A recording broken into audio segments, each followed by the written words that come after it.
today I have a very special guest in studio with me. I'm not that special. I'm not that special. Ty Anderson is more special than he cares to admit. Fortunately, he's got his hype man here, Brian, of course, with you to keep the magic going. So Ty Anderson here, he is a voice actor. Yes, I am. He voice acts. He does characters. He does voiceover work for whatever your situation needs. That's right. So tell us a little bit about your work and what you do. More of a voice actor than a voiceover artist, and there is a difference. Voiceover artist is more of a person that does hi there, that does more of more commercials. Mm-hmm. They do. I've done a lot of auditions for commercials. A lot of them you've actually heard on air. A lot of Walgreens, Rite Aid. Actually did some for Microsoft. But alas, my voice is not a commercial voice. So I'm more of a person that does character voices for animation and animation, video games, radio, anything like that. I do a lot of impersonations. I specialize in Christopher Walken.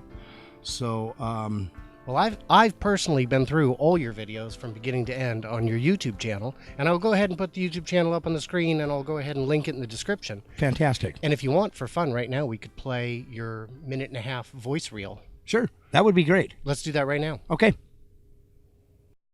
Hello, I'm Quigley, and today I'm going to be reading you Dr. Seuss's ABCs, an amazing alphabet book. So, take a seat. The big friendly giant. I heard you have just read all about me and the terrible bone-crunching human being-eating giants. Psst, come here. You know there's a mysterious cave on the island that knows when you've collected some Pokemon pins? 20 pins, I think.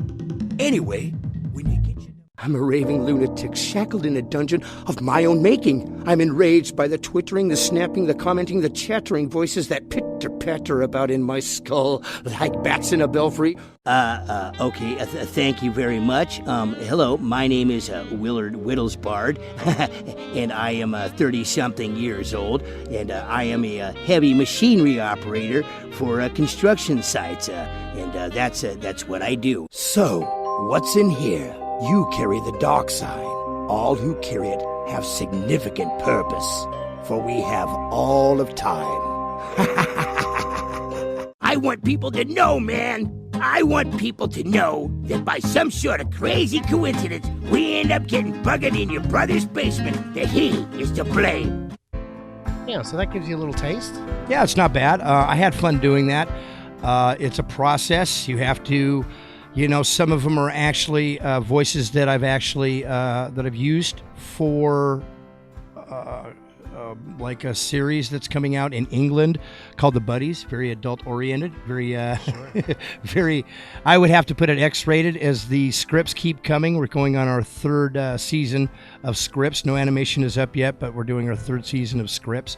And, yeah, it's getting really dark. Well, so this is an animated Yes, show. It is. Stop-motion animation. Okay. I think that's why it's taking so long right now. I should say so. The fun thing is, it seems to me that animation has become a bigger adult market than a kids market. Oh, absolutely. And having children of my own, I do watch a lot of Cartoon Network. And one of my favorite series right now, one of my favorite animated series is Gumball.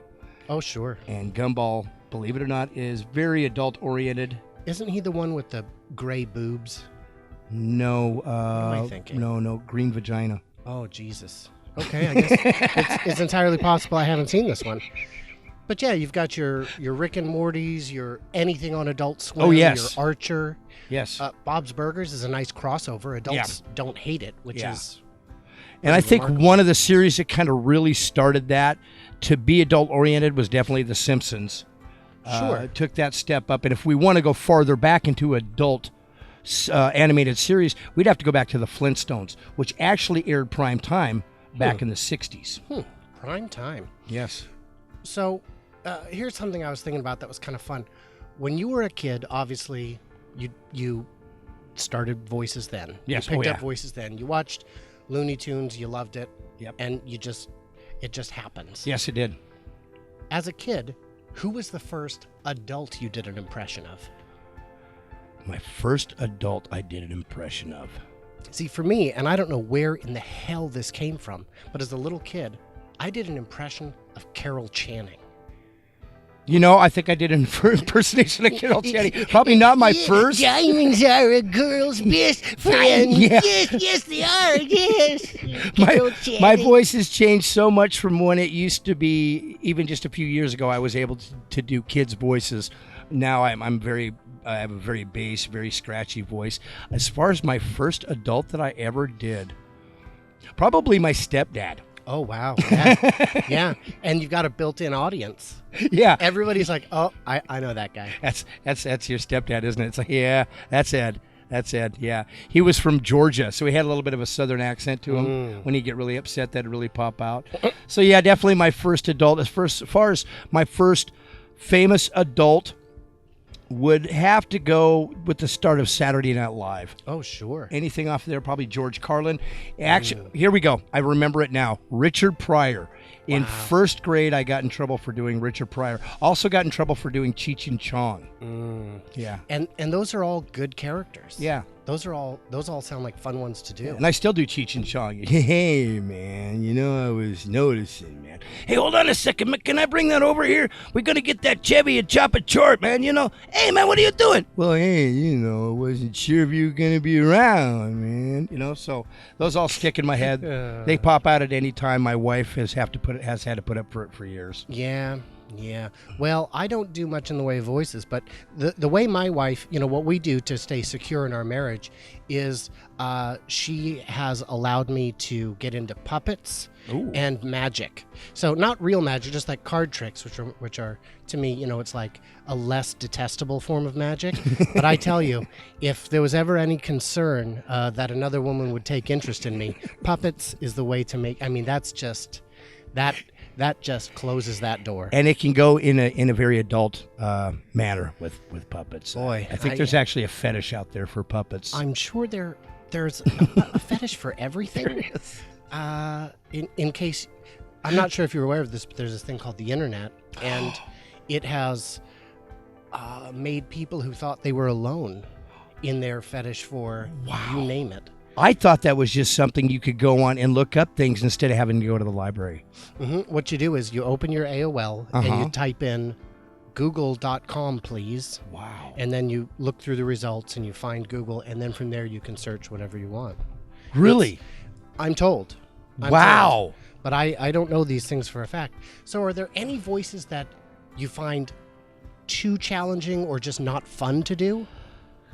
I got asked to do Jean-Luc Picard, Make It So, #1. And I tried for weeks and weeks, and it was going to be for an instructional video for a technical company, and I just couldn't get it. And I watched, and I'm a big fan of The Next Generation, big fan of Star Trek all the way across, and I just couldn't get it. I tried, and I tried. Another one that somebody had me do, I had to say, turn left in Russian for a GPS, and the movie was going to be called, this is probably a promo for them, called 50 Shades of GPS. And I couldn't get turn left. I have an Irish tongue. I'm Irish. And I can sound Russian. There's no problem with that. Do that all day long, you know. But the thing is, I can't speak Russian. Fake Russian, you know, Brozhnikiewicz, to snabish, you estove vodki, sepmalse, punk rock. You know. Yes. But I caught that. I think I know Russian. Oh my God. It's hard, but you can pick up on it pretty easy. I had a job once where the boss wanted me to do a voiceover as Tom Cruise, and there's nothing I could do to get there. There is some people's voices that just don't stand out. Yeah, he doesn't have a lot of character traits to latch onto. No. And if you don't sound like him, No. I mean, who does an impression other than Ben Stiller? Because at the time he vaguely looked like him. Who does an impression of Tom Cruise? That was exactly it. And as far as vocally going, I don't know if he ever matched him up. One that I do right now that's really off the wall is Jason Statham. I know, and actually, I haven't mentioned this to you yet, but later in the hour, I plan to have an exclusive interview with Jason Statham. That's fantastic. We'll see. I'm sure we can give him a call, and he'll either pop down or just answer the phone. Yeah, I can make it sound like either one. Oh, that would be awesome. I would just be impressed with that. Yeah, because You scared me. I'm scared now. I command big names on this show. I don't know if you know that. So have you ever done political voices? Bill Clinton. Sure. Back in the day, showing my age, I guess, I did Richard Nixon, and most of those doing impersonations, of course, started with Saturday Night Live. Sure. Saturday Night Live, SCTV, anything that was off the wall. Very young at the time when Saturday Night Live came out, but Who did Nixon? Who did Nixon? Aykroyd? Dan Aykroyd. Yeah. Yeah. And then they got, still my favorite impersonation of a political character on there was Chevy Chase's Gerald Ford. Gerald Ford. You bum. Apparently, he has injuries from those skits to this day. Oh, I wouldn't doubt it. Because for those who are not as seasoned as us, I like what would happen is he would do an impression of Gerald Ford. Now, Chevy Chase cannot do impressions. No. But Gerald Ford, President Ford, on a number of occasions tripped and fell. Yeah. So he would just do this skit, and it would become this complete clusterfuck of falling all over the place, banging into lamps and desks and chairs, and it was just kind of hilarious to watch. But poor Chevy Chase took a beating.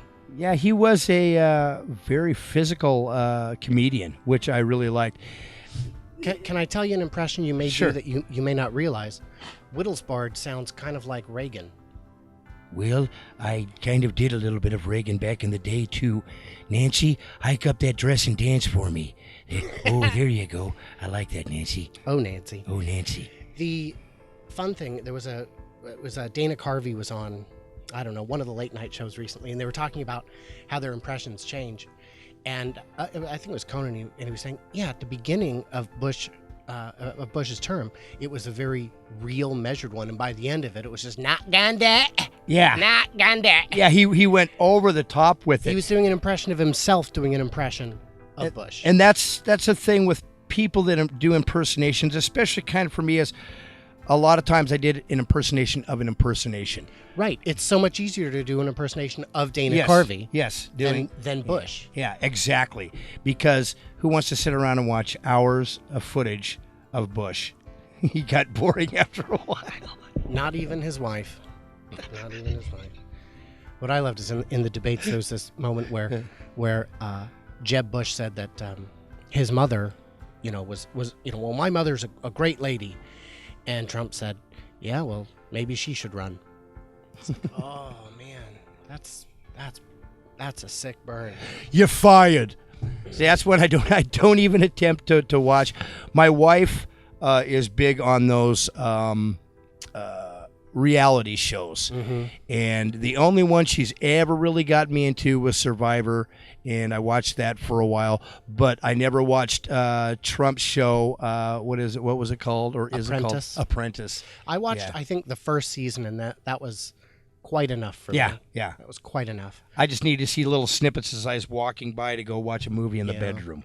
Yeah. I watched a season or two of Idol, but I tell you, it's just so painful, so hard to watch. I was never a person to get into the popular thing. Oh, did you see so-and-so on Idol last week? Even my buddy I've known for 35 years, like, hey, man, I was checking out Idol, and I have to look at him and go, we used to be into punk. We used to be into punk heavily, Right. and you're watching Idol? And you're voting for Sanjaya? What is wrong with you, man?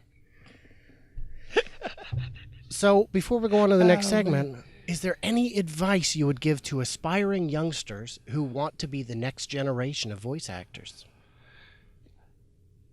I would have to say practice every day. Record something every day. It doesn't matter if you're putting it out there or not. Take work when and how you can. Be kind of a little choosy about what you take. Sure. But a lot of the work I'm doing right now is free work, but I'm doing it for experience. Sure. Doing it for experience, for things that I can later put on a demo. Make a good demo. Number one, have a great demo. If you don't know where to get material, You can always go to that. What's that called? The internet. Internet. Yes. Yes, and do that search for Google thing. That helps. Write out your own things to speak about, to get a voice about. If you want to do impersonations, that's great. Impersonations really won't get you far. There are jobs out there where they're looking for people to impersonate. Sure. But do characters. Have a wide range. Go from high and low as you can. Put it out there. Get a website. Get your own website going. SoundCloud works. Promote yourself. That's what you have to do is promote yourself. So once again, get good at it. Get your own site and promote. There you go. Well, I think we should go to the phones and or see if Mr. Statham is here, because I think that would be a pretty awesome get for the podcast. Oh, he's gonna. I wonder what he's gonna think of me. Impersonating him. Hopefully, he won't come and kick my ass. That would. He's. I don't know if you've seen his Olympic or his competitive diving. Did you ever see that? No, I have not. He was a competitive diver. Really? Yeah. Representing England in like the European Games or something. Really? And also, he was a background dancer in a Erasure video. Oh, Erasure! I remember that, man. So silly. It's just so bad. We all got to start somewhere, though, don't well, we? he can't dance. Well, he was a bodybuilder. Yeah. Around that time, so he was, I guess. He had the build for it. I guess a natural choice. But I guess the hair wearing away came from being the Olympic diver and all the chlorine in the pool. I would understand that. It's got to be. Yeah. All right. Well, let's go on to that. All right. Sounds great.